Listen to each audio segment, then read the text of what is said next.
Are we live? Everybody's listening? We're live. Oh, take it away, John. Solomon, give me a baby in E. E. A baby? Baby. Baby!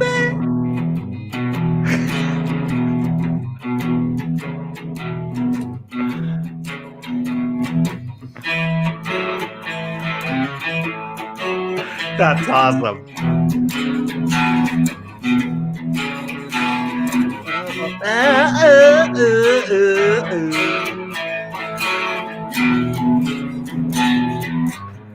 Baby, baby, baby.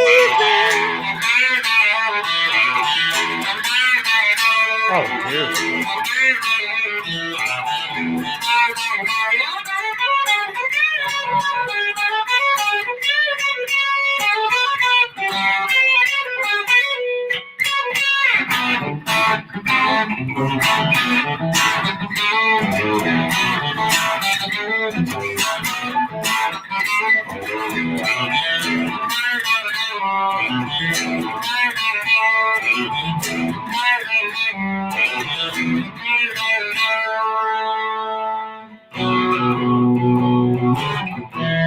All right, John. You get it.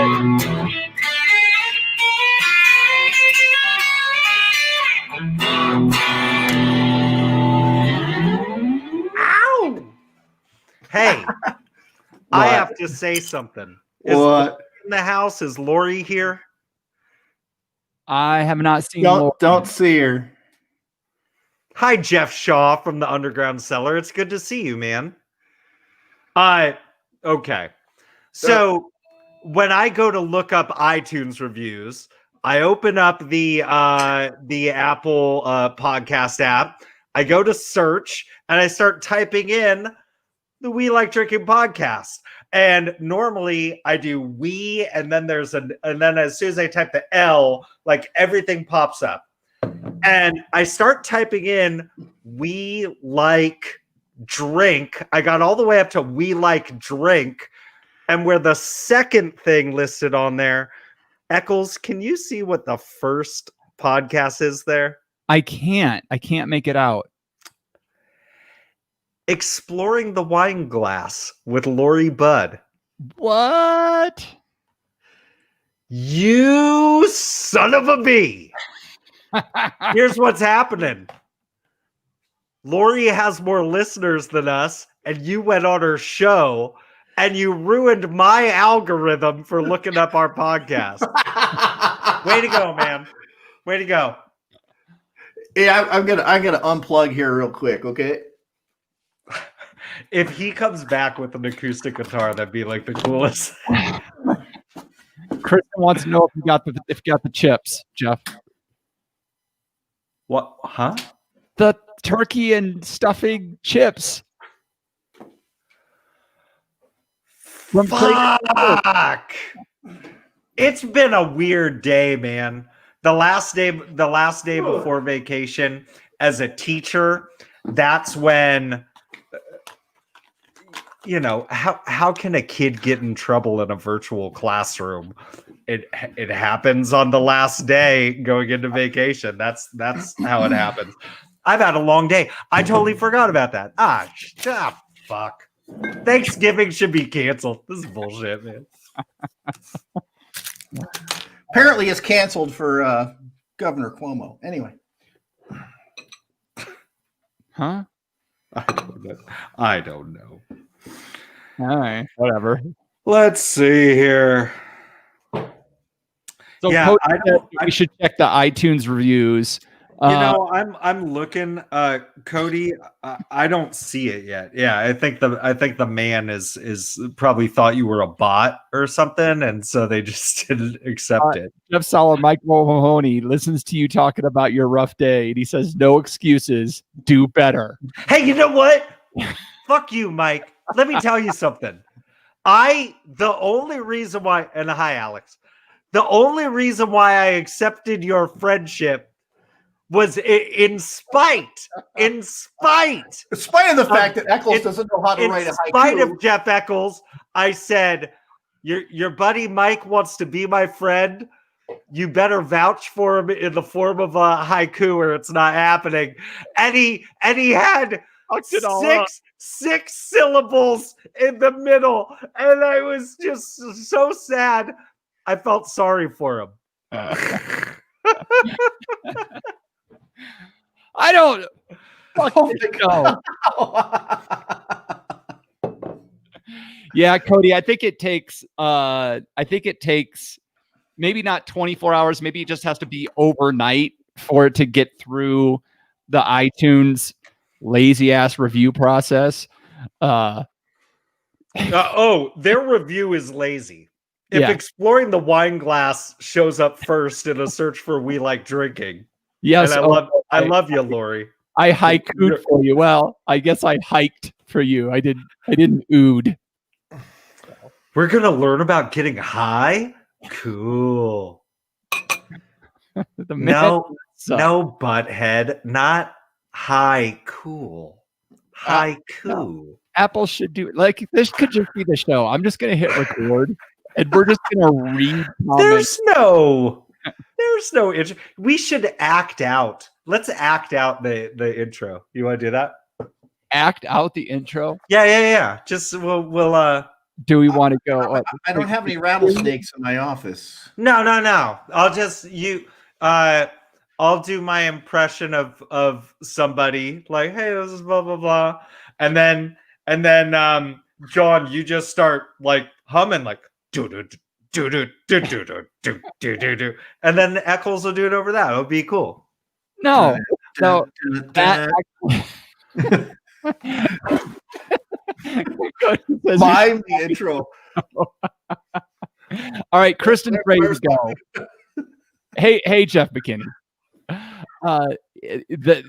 That wouldn't work because all three of us can't be talking at the same time. It won't pick it up properly, so we get cut off. Oh, Jeff took the elevator down. Oh my god. Took the steps. Cody is right. This is going to be podcast gold. Podcast. This is what you're looking at. That's right. the episode. We haven't even started the episode, and we already have the name for it. So, Podcast gold.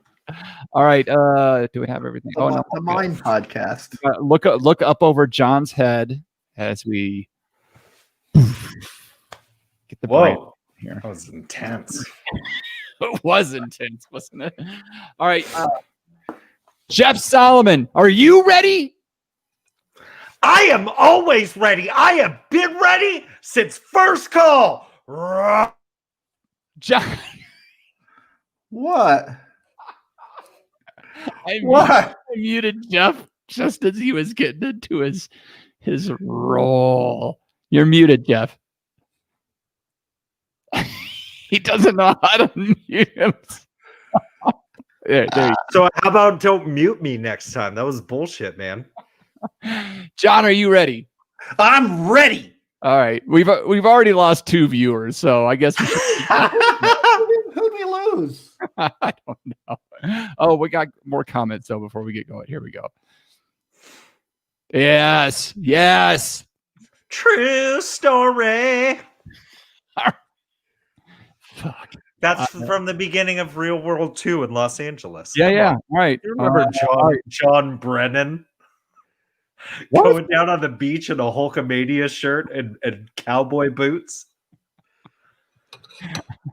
Out in the country, past the city limit sign, there's a honky tonk near the county line. The joint starts jumping every night when the sun goes down. Alex is They got guitars, whiskey, music, and smoke. That's where the cowboys go. What's in the boots, scooting boot? At the sound of the tone, the official We Like Drinking time will be 5 o'clock. Commence consumption.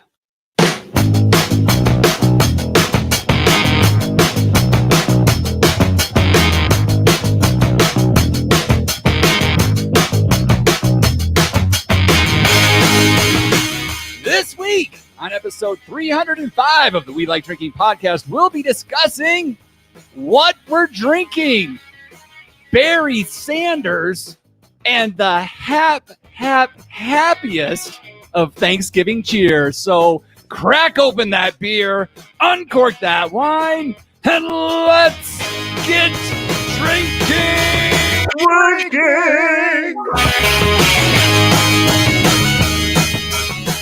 Oh my goodness, listeners. I don't even know if anybody's listening to this episode till January, because this is what happens in Thanksgiving time.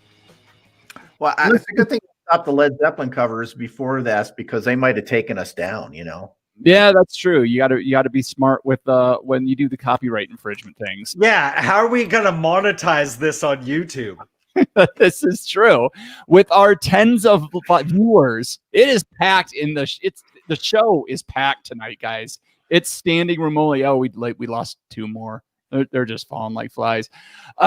So cheers, my podcast drinking friends, and welcome to Happy Hour 305, your favorite award-winning topical beer and wine education podcast focusing on fun. We like to have it. So make sure you never miss another episode of our brand of drinking fun by visiting welikeDrinking.com/subscribe.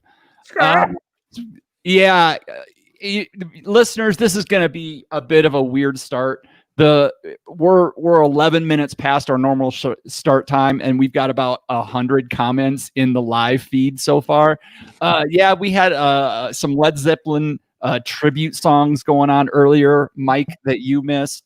Hey, everybody in the chat. Glad to see you here. Yeah, and John Brennan from Real World 2 Los Angeles showed up too. That was amazing. Yeah. Barry Sanders said, if you use that shit, I'm filing a cease and desist, man. Y'all ever listen to DC Talk? This is going to be a weird episode, guys. It's just going to be one of those shows, which I'm happy about. Jeff Solomon is about to fall out of I just love like I hope that there's like one listener out there who's like, I remember when John Brennan from Real World 2 said that.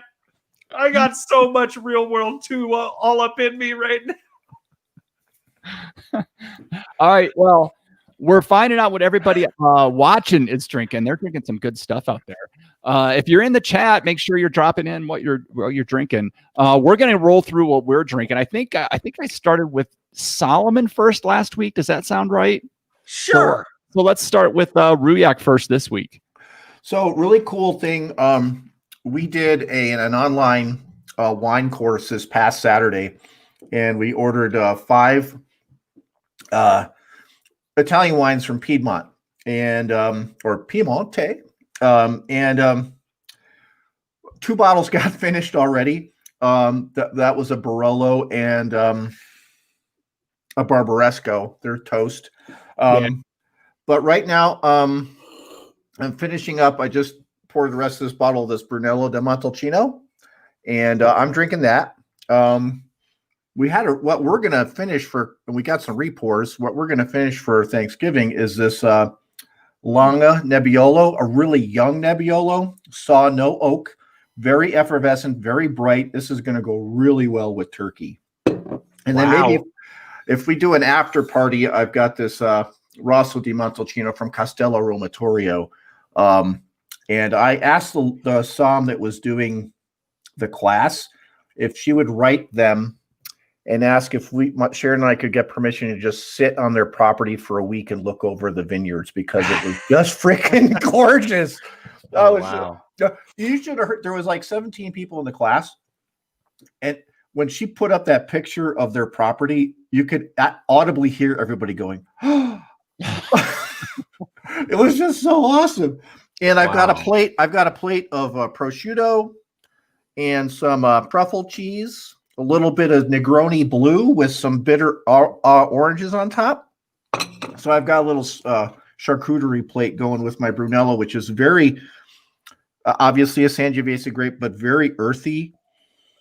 A lot of dirt in this glass. I mean, it's really a lot of topsoil type of things, some mushroomy stuff. You can almost taste the bark on the vines in this. Wow. Nice. It's When you pretty. say It's bark- really nice. When you say you can taste the bark on the vines, do you mean it's really tannic or it's just really earthy? No, it's just earthy. Just you know, That if you yeah. ever a kid, if you peeled the bark off of a tree and kind of smelled it, it's kind of that kind of jam right there. I'm just envisioning a 8-year-old John gnawing on a tree right now, and so much makes sense. Like so much makes sense now. Oh, That's why my dude. teeth. That's why my teeth are really short. And how's it taste? Oh, it's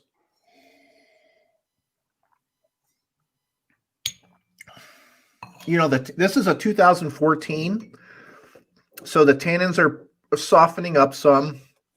Still pretty tight and nice and acidic to go with the prosciutto and the salami that I've got here. But it's not the tannins aren't cloying. It's a nice full mouth. Some dark cherries, that earthiness, and just I think this bottle was $60. No, this was 44. The Barolo was 60. Mm-hmm. Yeah. So John Short Tooth Rouillat. well, I left my mark on some trees. He always looked like a rodent to me. Solomon, what's in your glass? Well, I was reminded how like rough of a day I had when I got in here, and people in the chat were asking about turkey and stuffing potato chips, and I barely remembered that there was a show today. It's just been one of those days. So I only find it apropos. Stone does these canned 6-packs. And I see John kind of squinting here, right? These canned 6-packs that come in a box. It's called Fear Movie Lions. It's a double IPA, and you look at the labels and they're all upside down except for one line near the top of the can.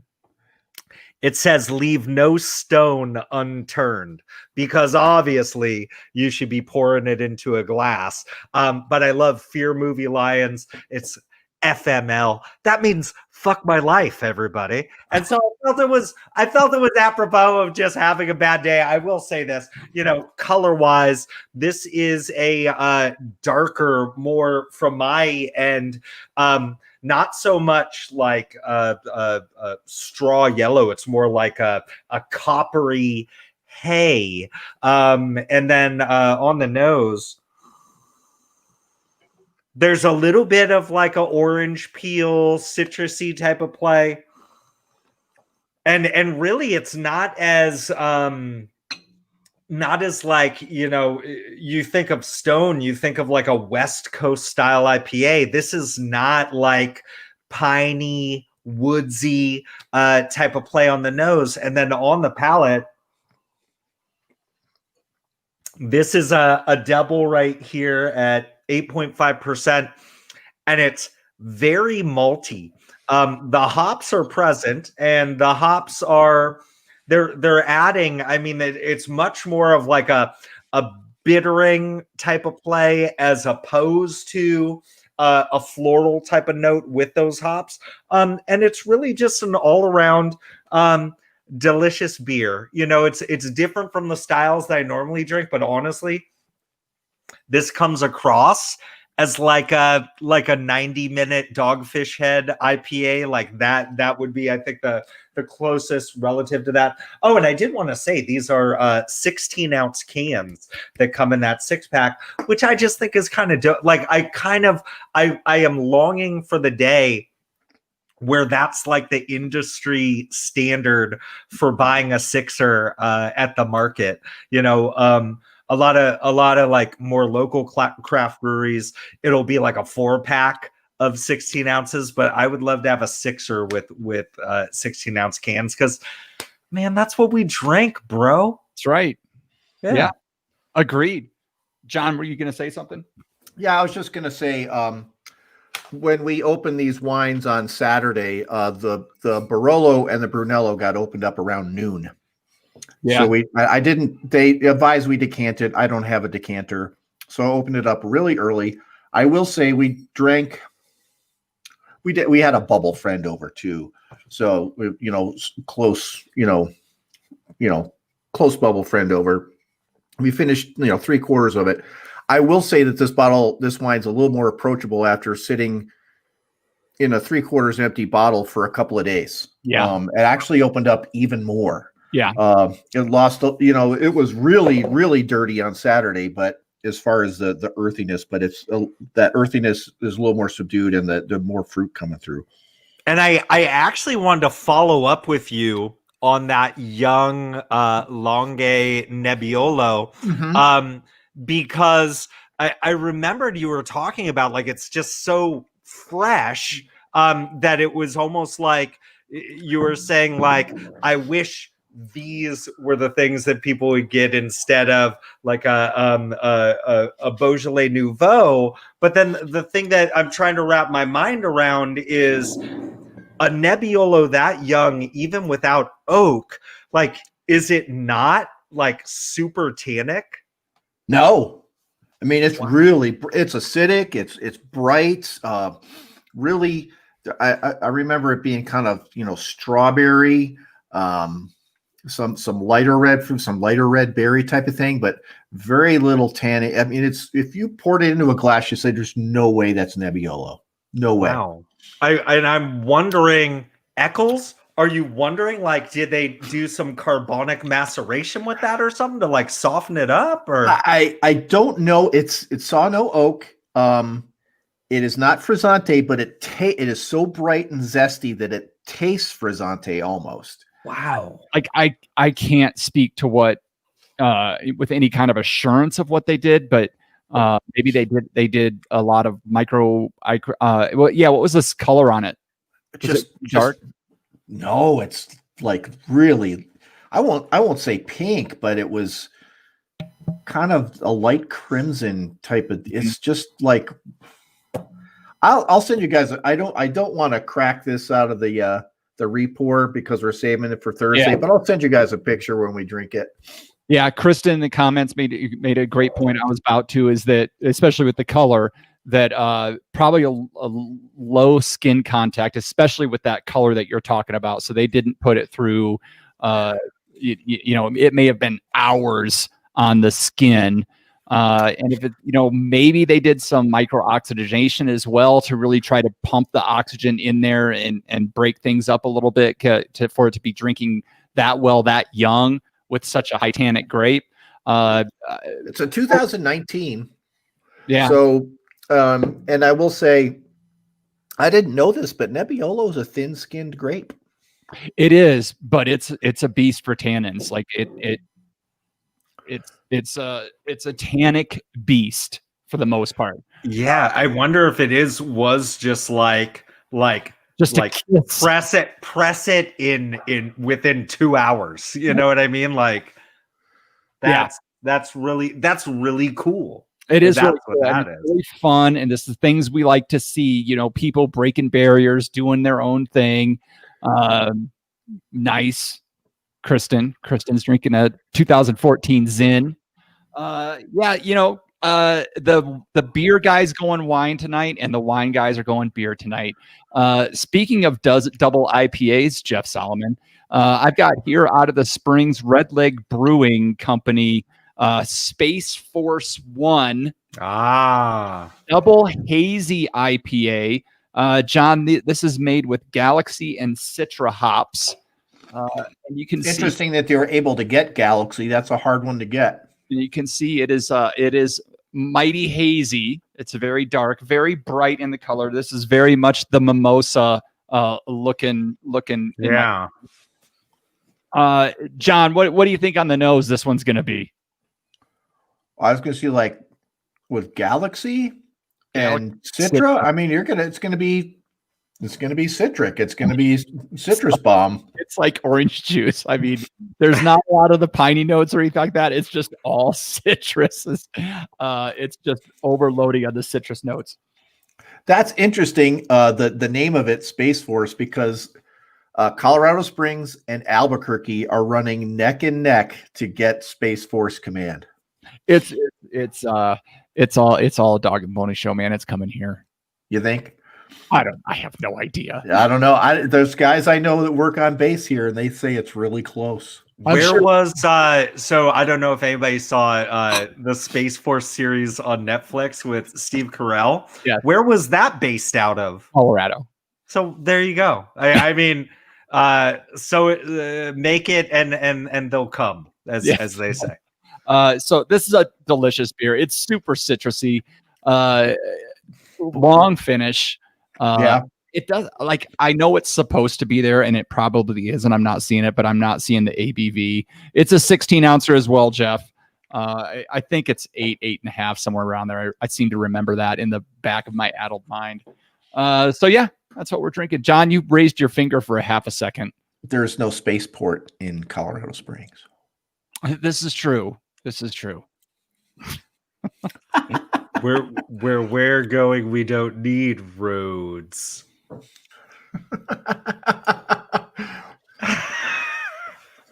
All right. So, this is the time of the show where we would introduce our guest or we'd talk about what we're drinking.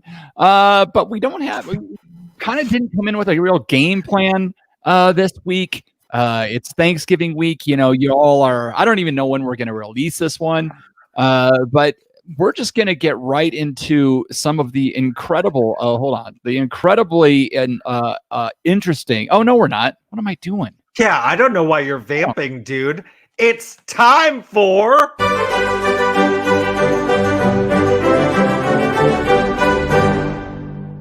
Wine, Beer, Spirit, or Pop Culture Reference. This is where I am going to give the panel and our viewers watching live, as they ought to do every Tuesday night at 7:30 Pacific. That's the only time zone that counts. At WeLikeDrinking.com/show. I'm going to give them a term, and they have to tell me, is this a wine term, a beer term, a spirit term, or some sort of pop culture reference? The term this week is Watkinsville.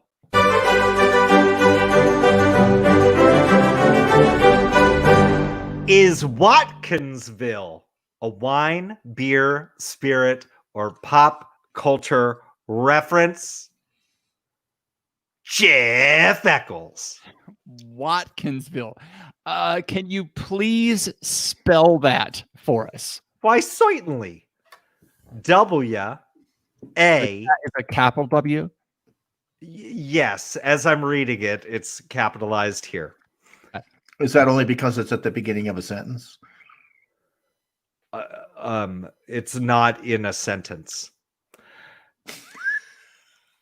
W-A-T-K-I-N-S-V-I-L-L-E.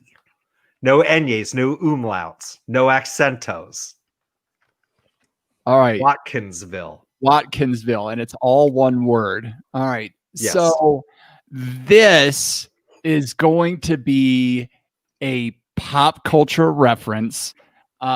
This is going to be some this is going to be a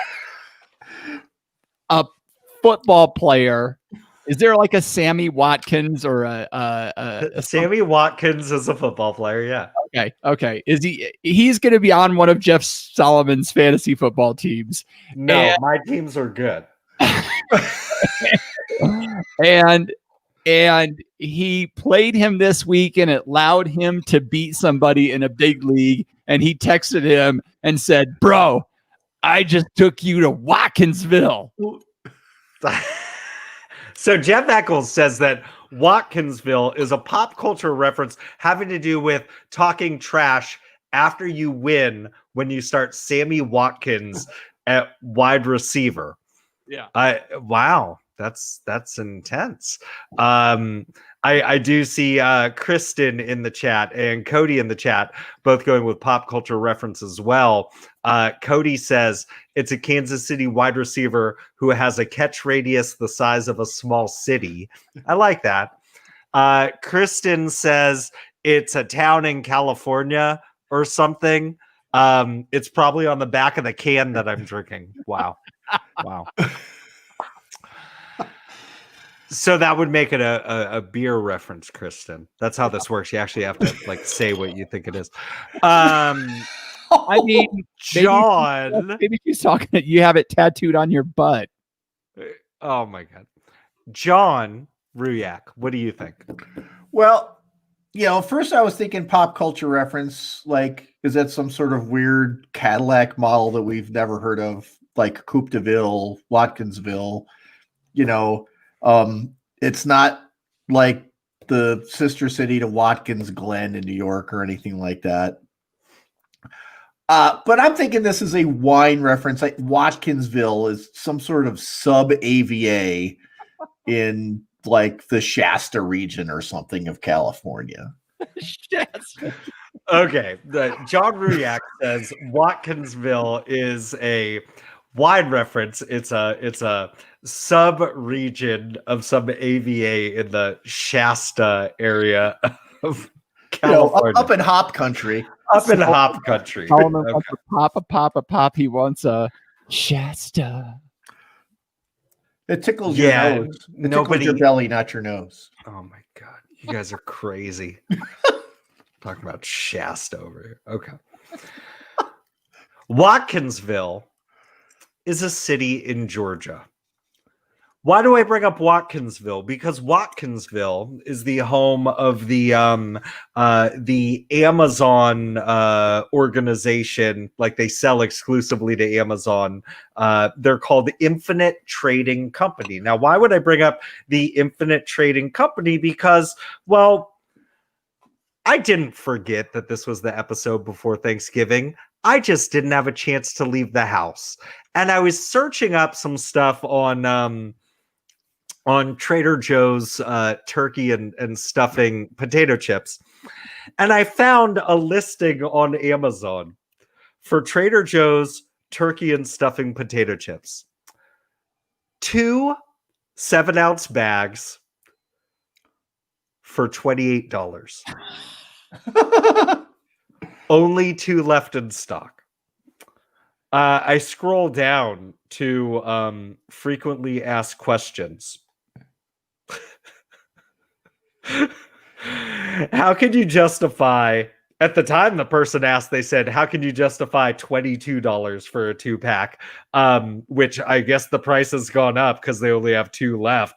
They said, how can you justify that? And their response was, how can you buy them at Trader Joe's when they're sold out? Somebody else says, what's the expiration date? I don't want to send these to my sister if it's expired. And the guy says, they don't expire until sometime in March. This was 10 months ago when they wrote that. What are the ingredients? They said, zoom in on the picture, you dummy. And then I see this where, it's 2 bags for $28, but then I see, they have other sizes available. Do you know how much they sell 3 bags for?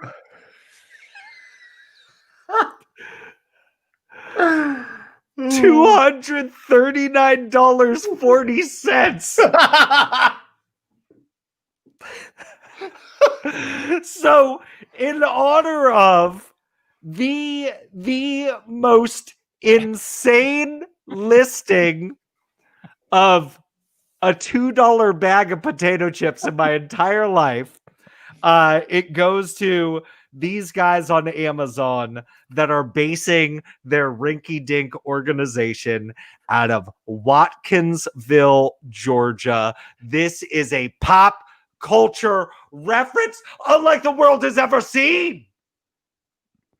What's the term again? Watkinsville.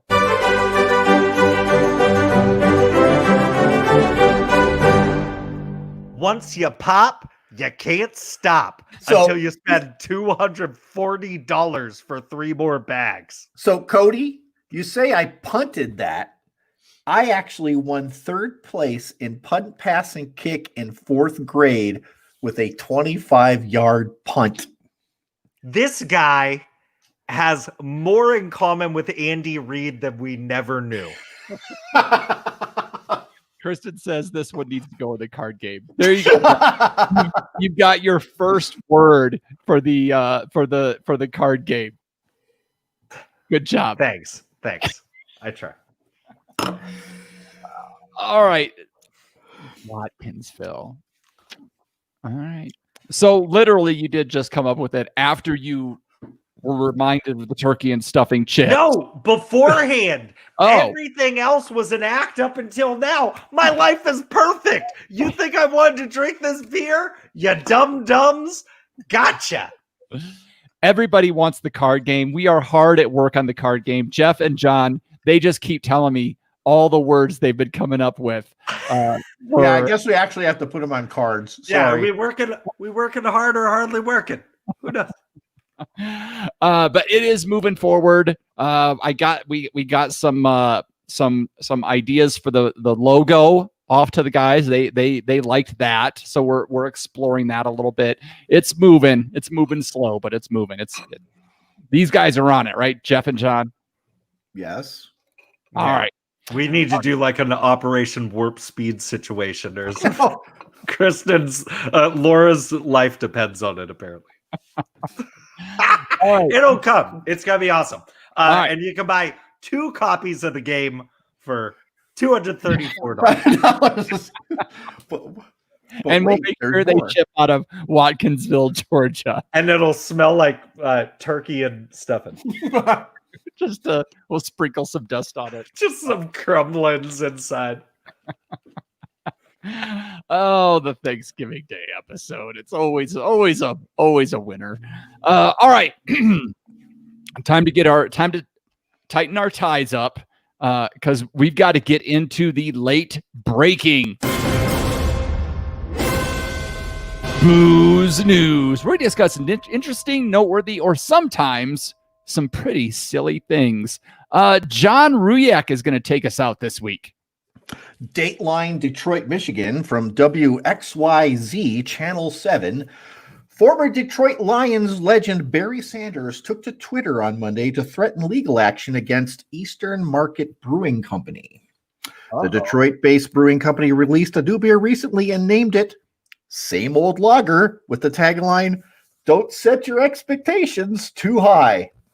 The beer shows a Lions player with the jersey number 20 on it, which was a number that Barry wore during his career with the team. Sanders said on Twitter they didn't give permission to the company to use his image and that his legal team was working to get things shut down ASAP. All right. Well, I mean, don't set your expectations too high. We are talking about the Detroit Lions here, folks. Yeah, that's true. Kind of unfortunate that a beer company would have so much faith in its product to not set your expectations too high. Well, what do you think, Eccles? Come on. It's interesting. Everybody's saying lighten up Barry, eye rolls are happening in the chat. When I first heard about the story, I didn't hear like the beer name or anything like that. And I was like,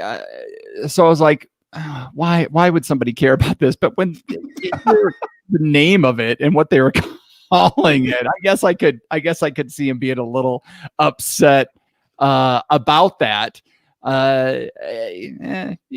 So the guy's got to protect his brand, I guess. If it's still a brand, in all honesty, he's been out of the game for a little while. It's been what, 20 years?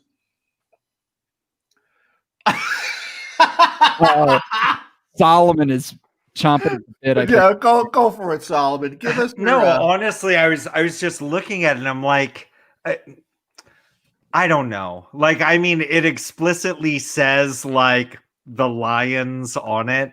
Like, does it? Because like I think they would have to get like licensing from the NFL or whatever. There's nothing wrong with. Yeah, I look. I love sports, but you know what I hate? Sports fans, and that includes professional athletes when they just like take shit way too seriously. It's a game. Obviously, if somebody, or is this brewery out of Detroit, Michigan? Michigan somewhere. I don't know exactly where. Like obviously they're Lions fans. Obviously they love Barry, right? But like fucking relax, dude. And like the thing is, Barry Sanders, you took the bait. Your response was kind of what they wanted, right? And I go back to like locally in Livermore, California, Altamont Brewing, label after label, they push the boundaries of like people taking themselves too seriously. Like fucking when the Rolling Stones tell them that they're not allowed to call their IPA No Shelter, you know who won? Altamont Brewing won, not the Rolling Stones, and so it's just kind of to me, it's kind of silly. Like you relax, Barry Sanders, with your there you go, and it's like all pixelated and everything. Yeah, like, that's Mario. That's like Super Mario first version type. That's pixelated. Yeah, that's Tecmo Bowl right there. Like honestly, like whatever. Get over yourself, Barry Sanders, with your 4.4240. Is it clear? Okay, Brad, is it clearly Barry Sanders? You can't see a lion on the helmet. It's the same color scheme as their uniform. No, you can't see a lion on the helmet. And we'll put a link to this in the show notes if you're listening to this and wondering what we're talking about, because visually this is great for the podcast. But you could put that picture up and not have the story be about Barry Sanders, and you would know that was Barry Sanders. That is obviously a picture of Barry Sanders that they have pixelated. I mean, is it though? Yes, it is. Like that could have been me. That could have been me wearing a Detroit uni. Just do a Barry Sanders pose. Is whoever the Heisman Trophy is named after, some guy named Heisman. Like, is he suing people every time they do this? Every time you stiff arm somebody, lawsuit. So who's Derrick Henry suing these days?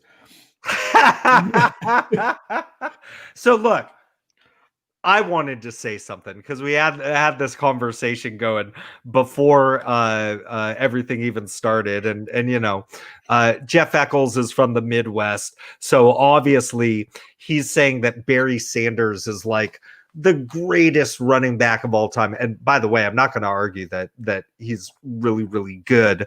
And of course, because he's from the Midwest, he also says that Walter Payton is the greatest running back of all. They're like co-greatest running backs.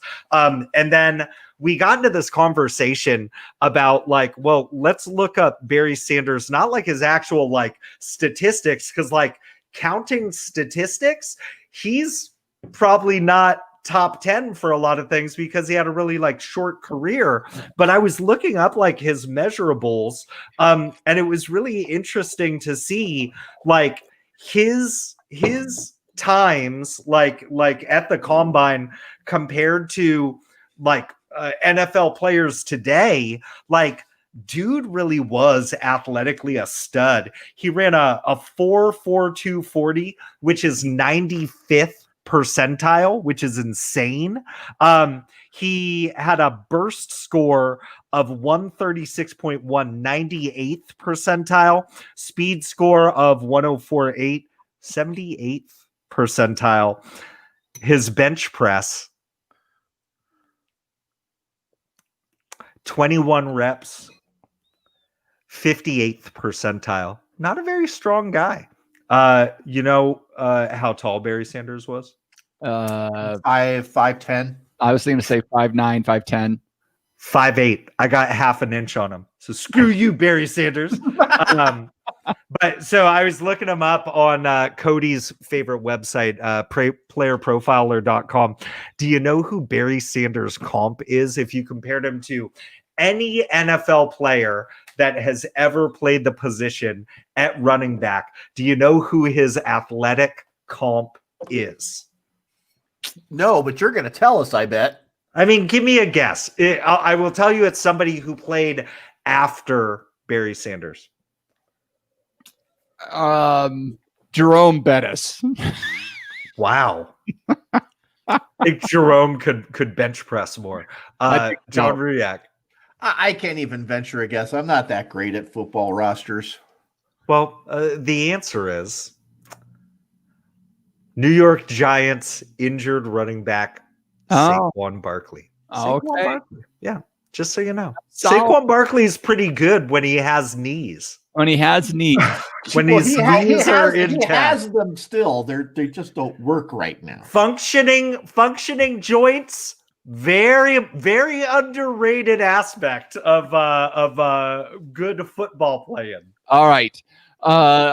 So good stuff there. We're losing the crowd. The crowd is waning because we're talking so much football. So I've got one for you guys. I didn't tell you I was going to bring this article up. So here we go. We're going to talk about this.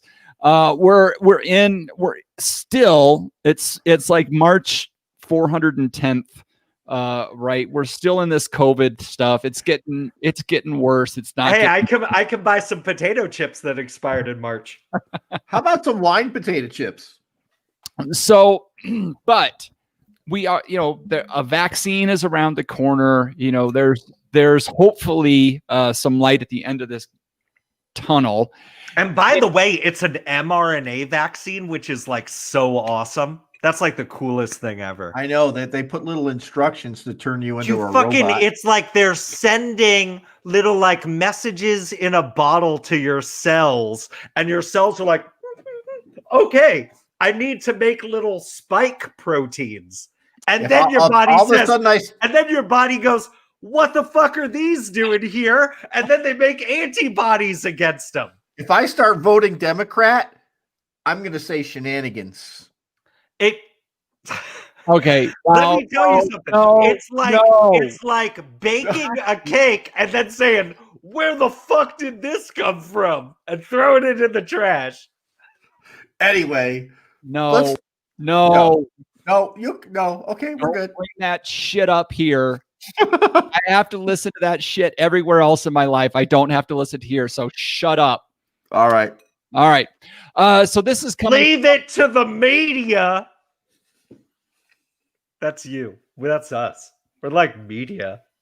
This is coming from San Diego Magazine. 8 predictions for the eating and drinking world after COVID. All right. All right. Okay. I'm down. Once we get out of COVID, what's the world going to look like for us, for the eaters and the drinkers? Because we're the only eaters. And then we drink too. So some of the things that here's their list. Pedestrians take back the streets. This is one. So it's saying that, we've seen a lot of cities go to shutting down streets and letting the restaurants taking over the sidewalks. And that's something that this writer really hopes stick around, because they're seeing in city after city when they've done these kind of things, even outside of COVID, when they turn parking lots or they turn streets into places where humans go instead of cars, that it always works out for the better. So build parking structures, but then turn your streets and parking lots into places where businesses can take advantage of it or humans could take advantage of it. Hell yeah. One of my favorite things about being in my quick little visit to Japan a while back was how many, like, you're in like a major city and you're just walking around in the middle of the street, and it's so weird because freeways in Japan, somebody will fucking ram you off the road if you're not driving right. But in a little city, they'll just drive really slow and go very slowly, like around you while you're standing in the middle of the street, and they'll apologize. It's a crazy thing, but like I love that. I love just outdoor stuff. I love town squares. Mm-hmm. I mean, come on. Yep. I would really pray for that to happen. Yeah. And the towns I've been to, the mountain towns that I've been to where they've done this, it's you want to be there so much more. Like, and that's how I'm always sitting there, and there's just a hustle and bustle, and you're out in the street or you're eating whatever, and you don't want to leave. Yeah, John. Oh, well, I think part of it is going to be people's comfortableness with being outside in more open areas, given the trauma that we've all experienced. Mm-hmm. Yeah. So that's one thing that they would like to see, and I think a lot of I'd love to see it. Agree with that. The second one that I found really interesting is diners will be nicer, and they talk about how there was a time as Yelp and all these online reviews came up that not everybody, but diners became more Karen-y as time went by, with wanting to speak to managers and demanding everything to be perfect and just the way they want it. And as COVID has taken hold, that as they talk to people that are still working in the restaurant business, that the customers have become so much more forgiving and so much more pleasant to work with. And the hope is that stays around. John. I agree with Mike, whose recent thing. I don't see that. And here's why. Most places, including Lizard Tail, we're staying afloat with our regulars. Okay. So we had a nice story. I sent you a thing where Albuquerque Magazine we got some new faces in before we were shut down again, and I've got some thoughts about that later. But your people are staying afloat with their regulars. So I think when things go back to where you've got these random people coming into new places or places they haven't been before, and I think people want to go out and explore some things differently than they have, and they're going to go to places they're going to break out of their routines because they're going to feel okay with doing something different rather than staying in their contact bubble. I don't see it. Okay. I'm sorry, but I think it's going to be completely the opposite of what you just said in that second point. Okay. No, you're much more on the front lines than I am. I know, like, I'm always a nice person to servers. I mean, I think anybody that has worked in the industry has a certain respect for the people that are serving them, and I think they always give them a little bit of benefit of the doubt. I think they always treat them a little better. They still have expectations that you're going to do your job properly, but I think they give a lot more leeway and give less cares about things that shouldn't matter, if you will. I think what you're saying is people that have always thought of themselves as being kind of nice to folks when they're dining out are maybe trying to overcompensate for the dickheads and be even a little bit nicer. I found myself like, God, I spend so much money on tips these days because I think it really matters. Absolutely. And that I don't feel like that's. The younger me would have felt that was money that I wasted, but I don't feel that way anymore. Some of our regulars are just leaving ridiculous tips. Ridiculous. I mean, $20 on a 2-beer tab. Yeah, just to help out the servers and stuff. So yeah, I definitely do that. I saw a story just before we came in here where somebody went in and ordered a beer. It was $7.37, and they left a $3,000 tip, and the waiter, of course, chased him down and was like, "Dude, you messed up something." It was like, "No, man, split it with everybody at the store, at the restaurant." Nice, yeah, nice. Okay, yeah. Just a quick aside: that restaurant doesn't have that much cash to spread around. You have to go to the bank. You gotta come back later. Now I gotta do all this shit. You have to wait for that credit card to clear and get into the bank account. It's like you should have told me to keep it all and not. Well, no, but that's a really nice sentiment. But you know how much work that just made for the owner or the manager who's got to go to the bank and bring all that money back. So if you're saying if you're going to do that, do it with cash. Please. So Like just a wadded rubber band. Yeah, go. So along with as this the writer of this article, one Troy Johnson, along with saying that diners will be nicer, he says, but people will dine out less. And he talks about how people will have realized through this how much of their budget was going to eating out, and realized, and I don't mean this in a bad way, but it's a waste of money, and that they can save a lot more money by eating in more often. And I think that's a pretty valid point. So I think you're right, but I think it's going to be short-lived because because people are used to going out. Yeah. And I think at first it's going to be a huge rush too, right? I think people are going to be like, fuck yes, I could get out and we could go do all the things. So I think there's going to be this huge spike.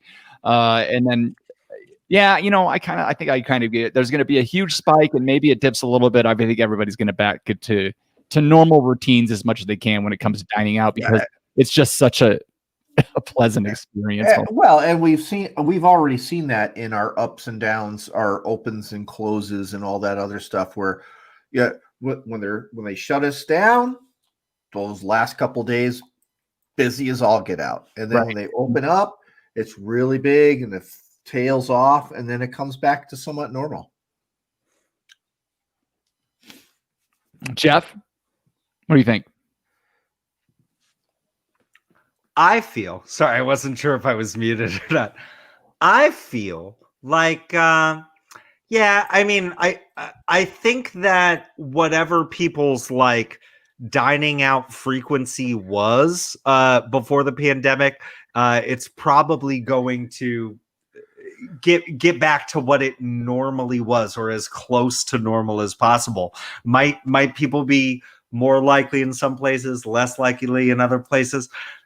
Possibly, but yeah, I think everything kind of reverts to the mean. I think eventually. John, here's the thing, though. Unfortunately, there's a lot less places to go.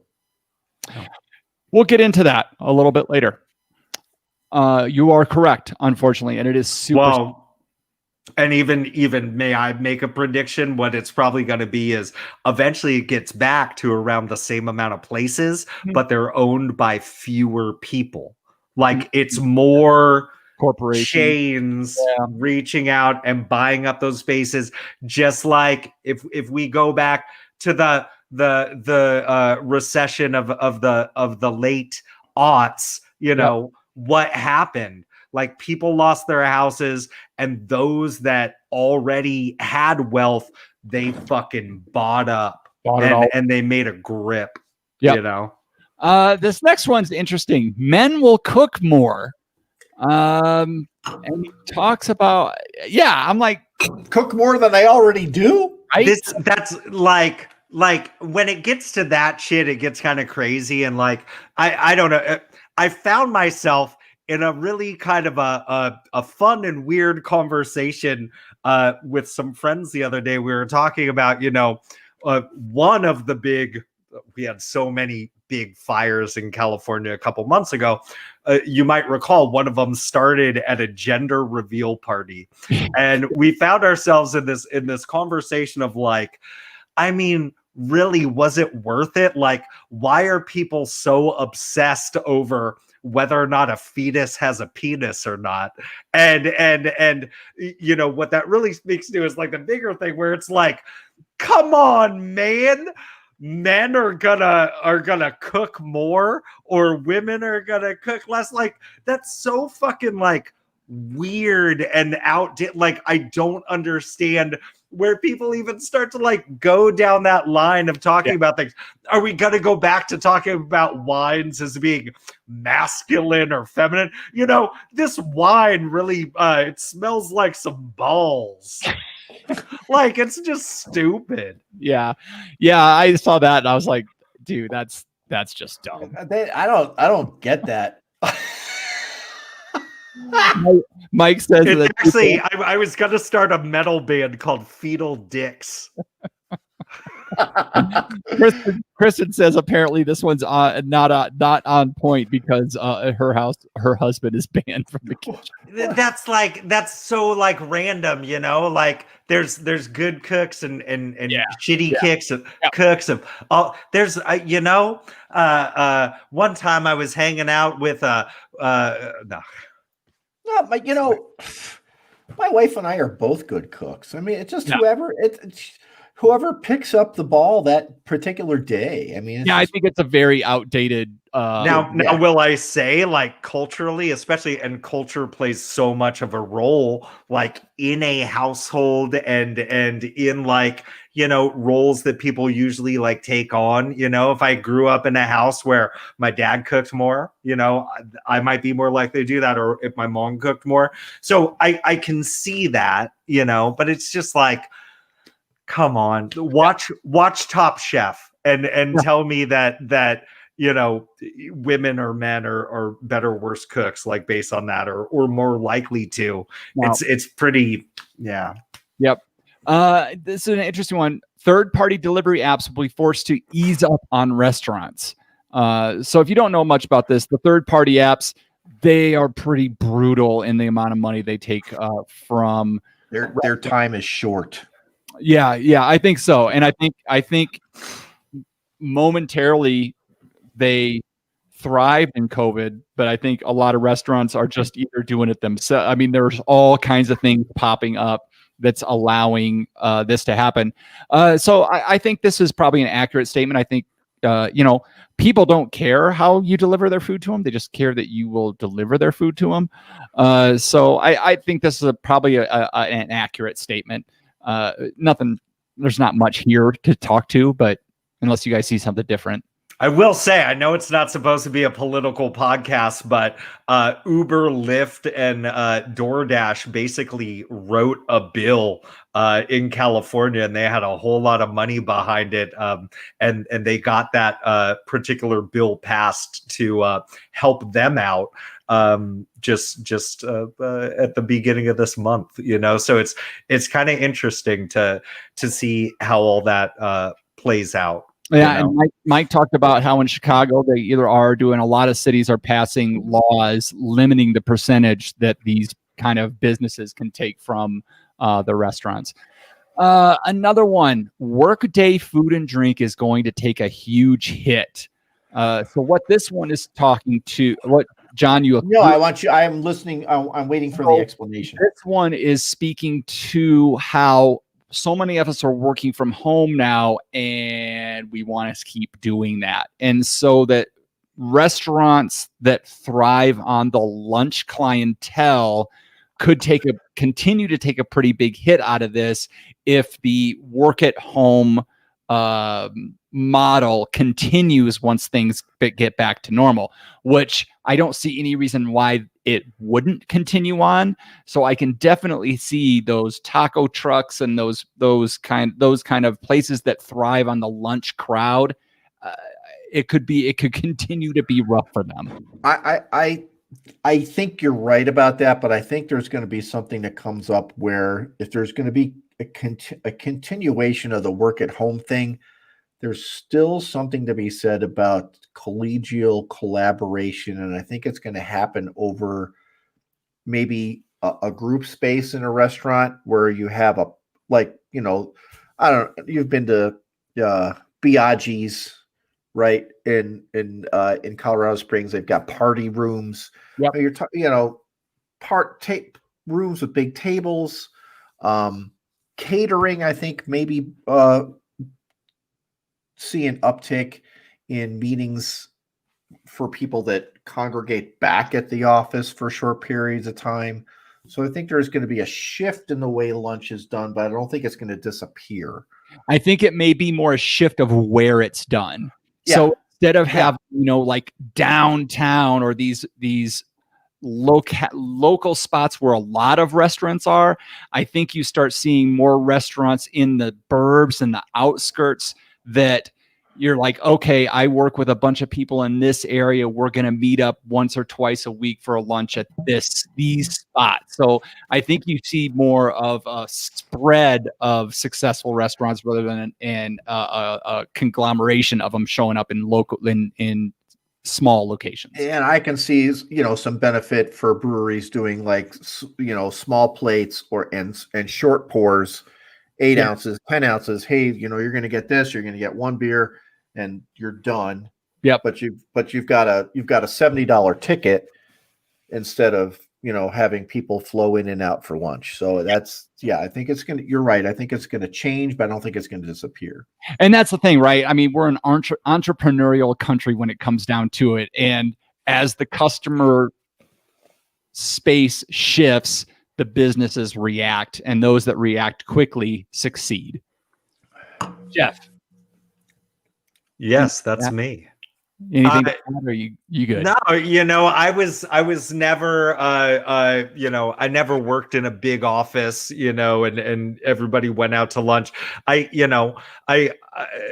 When I'm working on campus, I'm working at a high school, and it's like during that half an hour lunch, you're not leaving campus, That lady with the hairnet slopping those green beans right down on your plate. Man. Nah, dude. I'm a science teacher. I got my own prep room with a microwave and everything. I'm talking about frozen You're cooking those hot dogs right over that Bunsen frozen burner, right? burritos every single day. All right. So I'm going to put the last two out here kind of together because it speaks to kind of what you were talking about earlier, John. So one, young cooks will get rare opportunities. And that speaks to how, unfortunately, a lot of places are going to go out of business. Rent prices are probably going to drop a lot because of lack of demand. And so young cooks that may have had to wait decades to start something earlier may have an opportunity to start something when they're younger and are able to strike at the right time, if that makes sense. And the other one is ghost kitchens will explode. And ghost kitchens are basically restaurants that just deliver. They don't have in-person seating. They just, instead of hiring servers, they hire a couple dudes to drive, and that's their model. So kind of two things in the same realm. Jeff, you look really ready to talk to this one. Well, dude, I remember, when we started, we get food delivered all the time now. And so when we really started like diving into the different apps, I learned what a ghost kitchen was when one day Kara says, I'm really got a hankering for some Indian food. And I look up this, I look in DoorDash and I go, hey, there's a brand new Indian food restaurant right down the street. I didn't even know they were building one. And we look at it and like the food was awesome. We're like, rad. And we order it.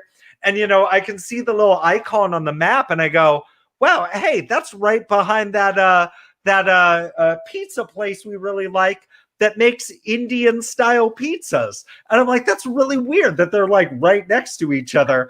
And then I go and I start looking through the rest of the menu and I'm like, and wait a second, in that same area, there's a place that specializes in Indian style hot wings. And then they also have another restaurant that has Indian style street sandwiches, which I don't even think is a real thing. And it took me a second. I'm like, oh, these are all ghost kitchens running out of the exact same pizza place, taking the exact same ingredients and just giving them to you in different formats. And I'm like, this is the greatest thing ever, but I also feel like I was duped. like no joke.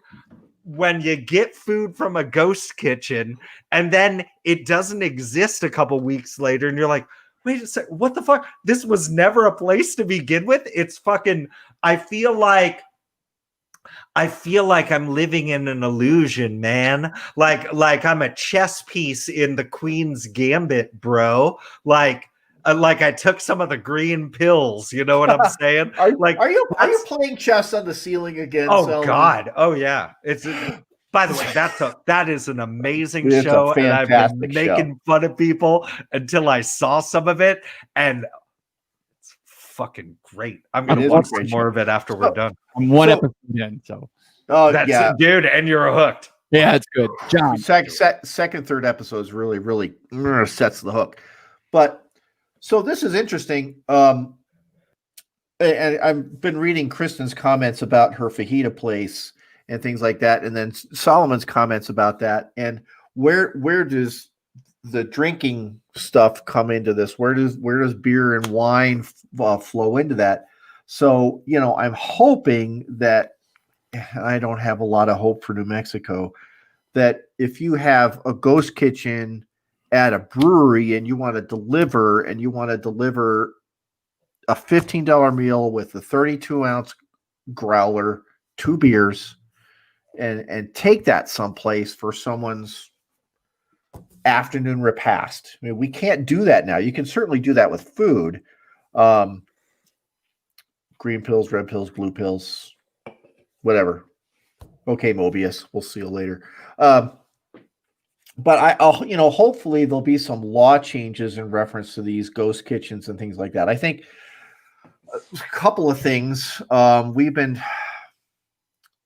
It's been very stressful. We're not sure how Lizard Tail is going to continue unless things change from the government. And, New Mexico has been sitting on a pile of $300 million cash, and they've done nothing with it until today.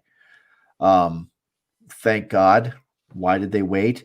Anyway, but it's going to take a while for these rents to drop. We're not seeing any kind of relief in places at this point. They're still looking for $14, $16, $18, $20 per square foot per year triple net. And that means you still got to you pay your rent on that, and then you pay insurance, taxes, and utilities on top of that. So you're looking for small places. $2,500 a month is still running you 2,500 square feet will still run you $3,300 a month. That's a lot of money. yep, yeah, it is.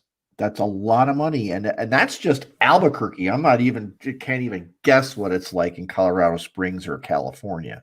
Yeah, and it's some of these property owners are going to have to come to a real quick realization, and they're not going to get anybody to fill these spaces until they drop their rents about 33 to 40%. yeah, and I think that's kind of the point. I think that's this author's take is like that's going to happen, and with this next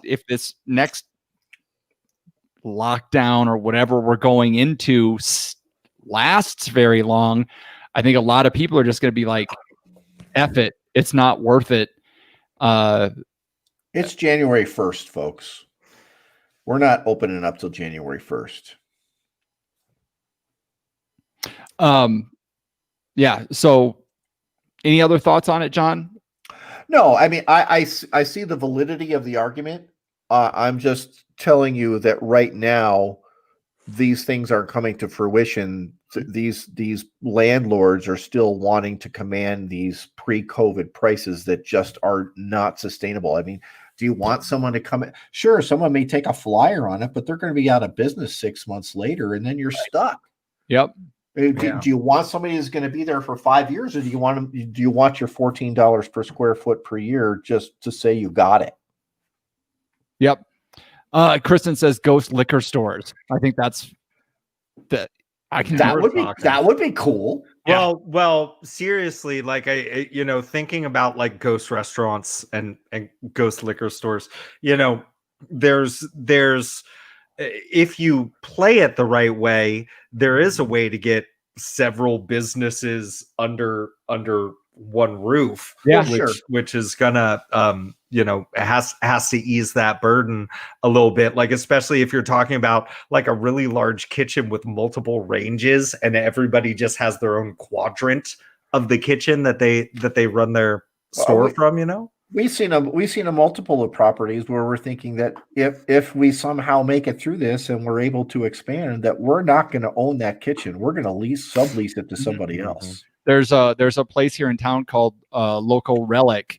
It used to be a church, John. If you remember, we went there with Jim way long time ago. And it was like the Green Man Bar or whatever. Right, yes, nightmare of a disaster was. Oh yeah, real, it's terrible. But there's 4 places in that spot now. There's Local Relic Brewing. There's a breakfast for dinner a restaurant. There's another like chef-oriented restaurant, and there's a wine bar all in that spot. That's smart. It's fantastic because you got so much to choose from. So I think stuff like that is what I think you'll just, it started several years ago, the more communal kind of locations and open kind of spaces.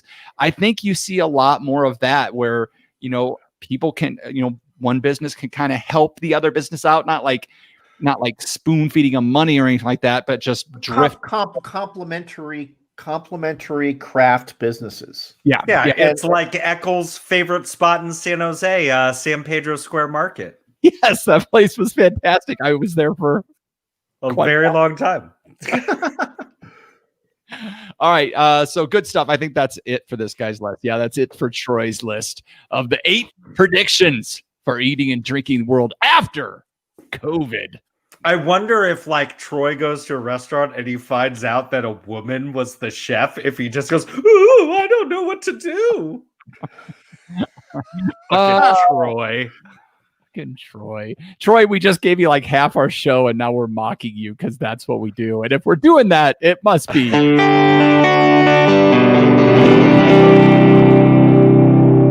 last call. Last call. Time to clean house and lock the doors. You know what we do here, folks. We're looking for a little bit of help from you. John Ruyak, if the folks want to follow us on the social media platforms, how can they do so? Twitter, we like drinking one. Instagram, we like drinking. And the Facebook page, The Tavern, we like drinking.com/tavern. Yeah, the tavern's just basically become an all-out roll call. Like any day of the week, you can spout us now. Yeah, whatever, it's 2020. Yeah. Screw it. Come and share with my girl Mo was on there today doing grapefruit and bourbon. Really? How did that turn out? It looked good. It looked good. Like, I wanted one. Sure. Jeff Solomon, if the folks want to leave a review of the site, review of the show,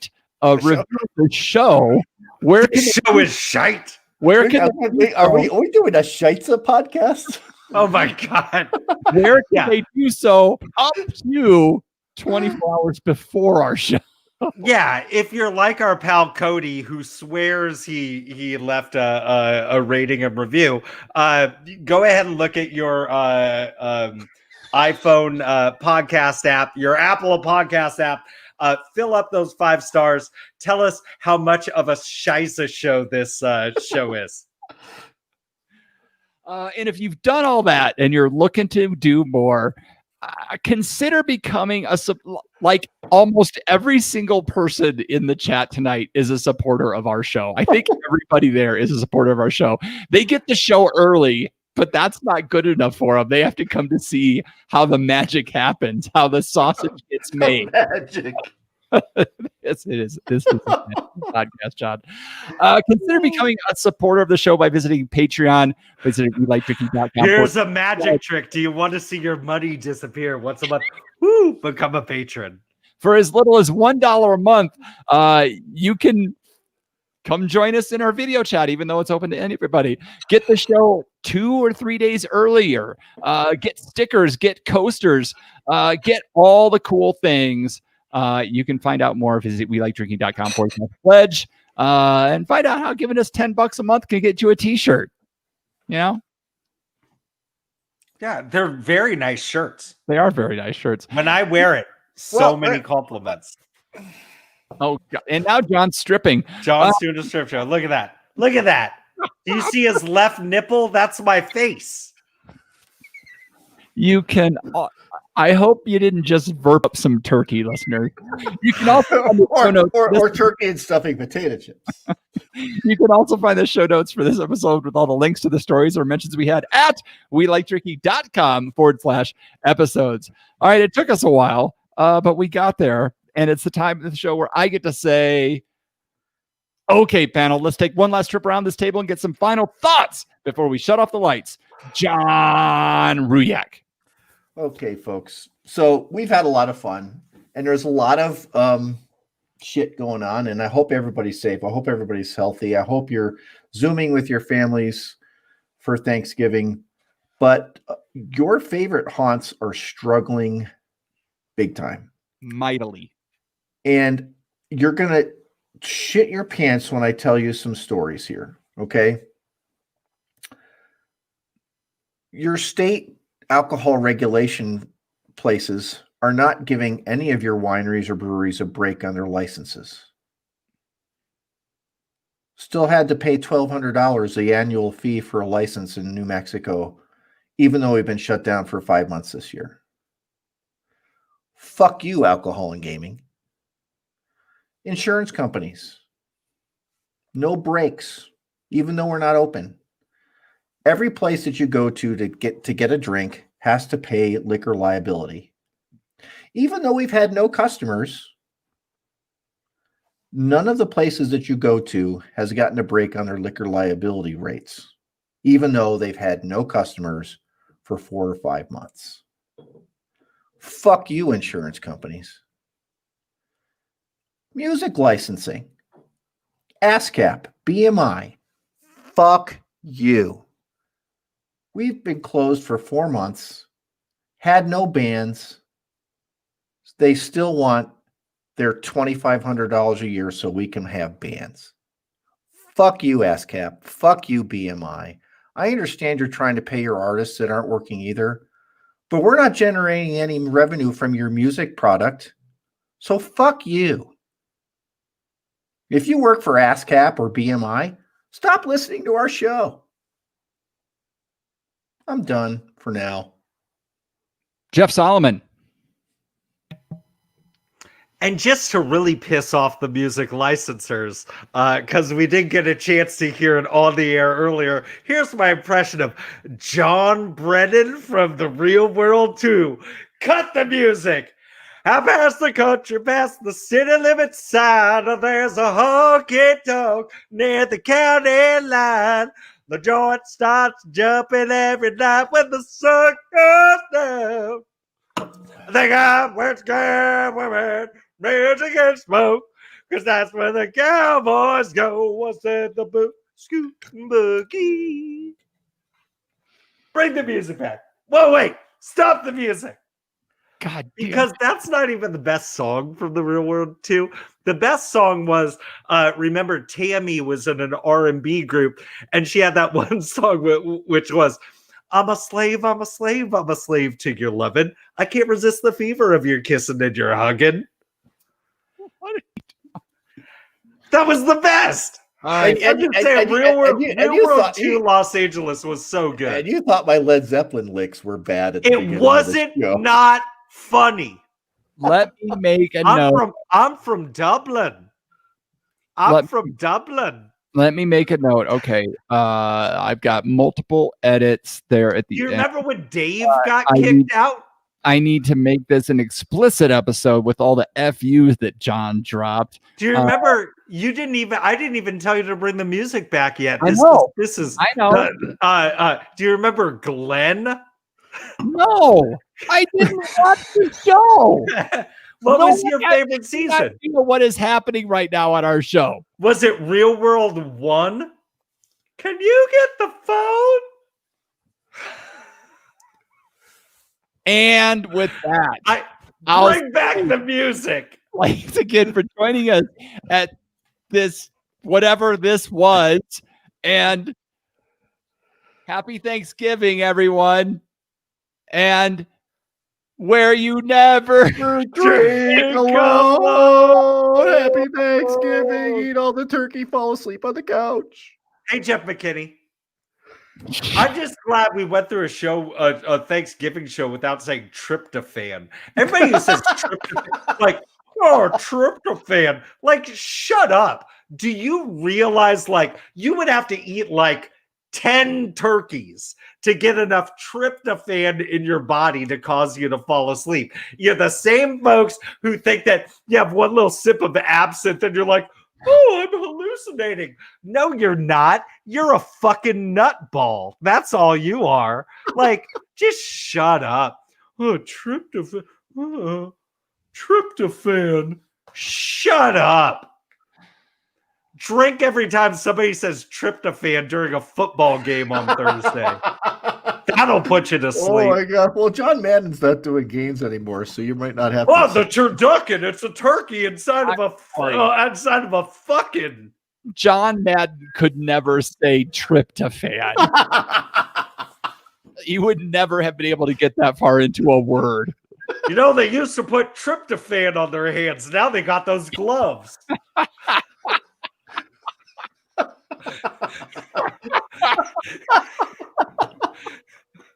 Look, it's a six-legged turkey. It's a six-legged turkey, Al.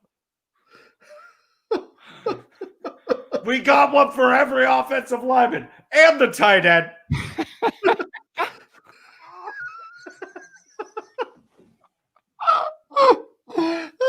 Full circle. And Here's one like. Here's the second part. Where's the bus? You got all these linemen. Bam!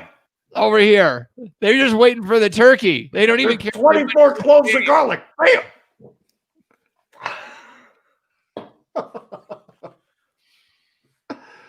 All right. I'll tell you what, that Cooper Cup is really scrappy. That was an interesting ending to the show. That was all over the map.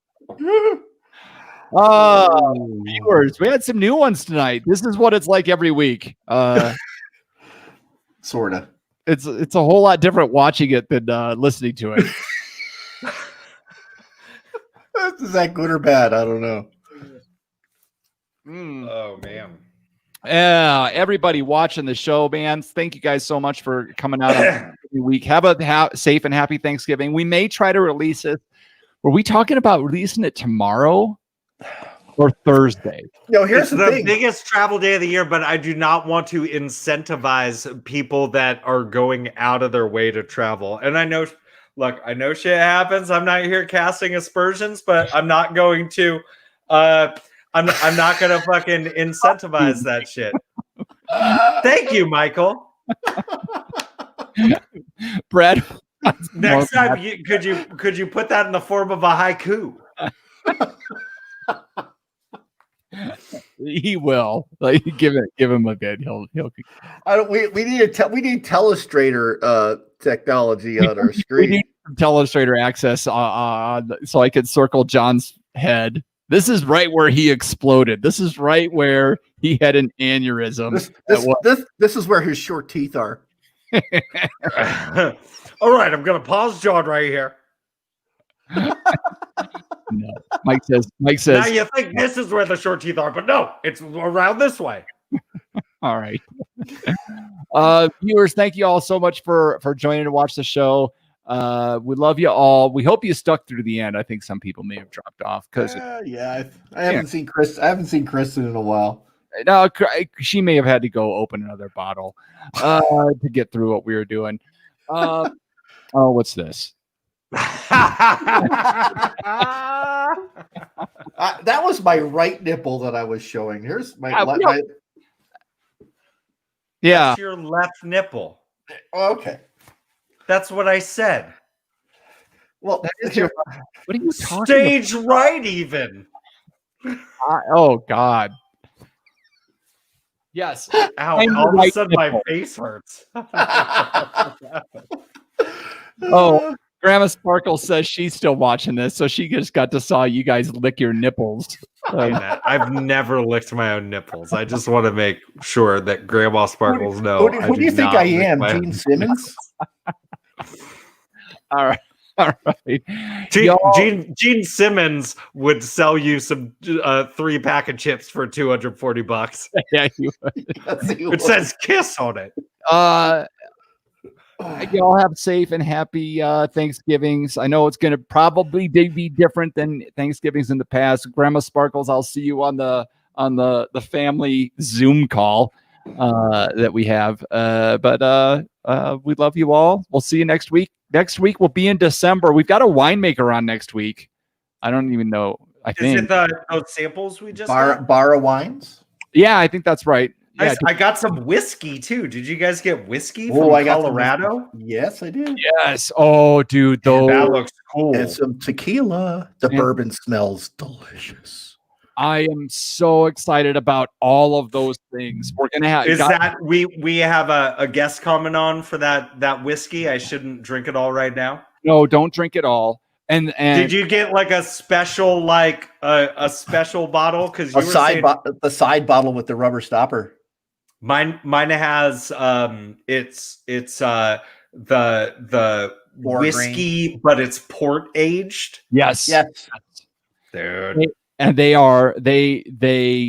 don't re-release, so they do one-offs all the time. Even the sample bottles, and look, everybody's still listening. Even the sample bottles look fucking expensive. They're like double walled.